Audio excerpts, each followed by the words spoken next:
ভক্তদের আগ্রহের সমাপ্তি ঘটিয়ে বাগদান সেরেছেন বিএনপি চেয়ারপারসনের পররাষ্ট্র বিষয়ক কমিটির বিশেষ সহকারী ইঞ্জিনিয়ার ইশরাক হোসেন। কোন জেলার জামাই হচ্ছেন তিনি, কে হলেন সময়ের আলোচিত নেতা, ইশরাকের স্ত্রী কি তার পরিচয়, এসবই জানতে সামাজিক যোগাযোগ মাধ্যমে উপচে পড়েছেন নেটিজেনরা।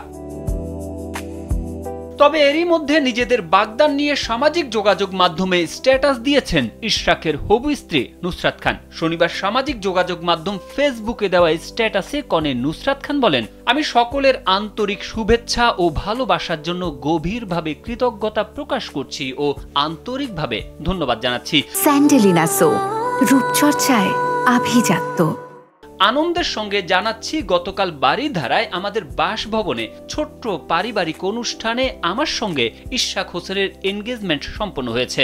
স্ট্যাটাসে তিনি আরো উল্লেখ করেন, আমাদের বিয়ে আগামী বছর একটি উপযুক্ত সময়ে অনুষ্ঠিত হওয়ার পরিকল্পনা রয়েছে ইনশাআল্লাহ। আপনাদের সকলের সঙ্গে সেই আনন্দ ঘন মুহূর্ত উদযাপনের অপেক্ষায় আছি। আমাদের উভয় পরিবারের জন্য আপনাদের দোয়া কামনা করছি। জানা গেছে, শহীদ রাষ্ট্রপতি জিয়াউর রহমানের মন্ত্রী পরিষদের সদস্য টাঙ্গাইল জেলার সাবেক সংসদ সদস্য নূর মোহাম্মদ খানের বড় মেয়ে ব্যারিস্টার নুসরাত খান। তিনি টাঙ্গাইলের নাগরপুর উপজেলার দুবরিয়া গ্রামের মেয়ে। সেই হিসেবে টাঙ্গাইল জেলার জামাই হচ্ছেন বিএনপির এই তরুণ নেতা। ইশরাক হোসেনের হবু শ্বশুর নূর মোহাম্মদ খান 3 মেয়াদে টাঙ্গাইল 6 আসনের সংসদ সদস্য ছিলেন। শহীদ রাষ্ট্রপতি জিয়াউর রহমানের মন্ত্রিসভা ছাড়াও তিনি আব্দুস সাত্তারের মন্ত্রিসভা ও এরশাদের মন্ত্রিসভায় প্রতিমন্ত্রী ছিলেন।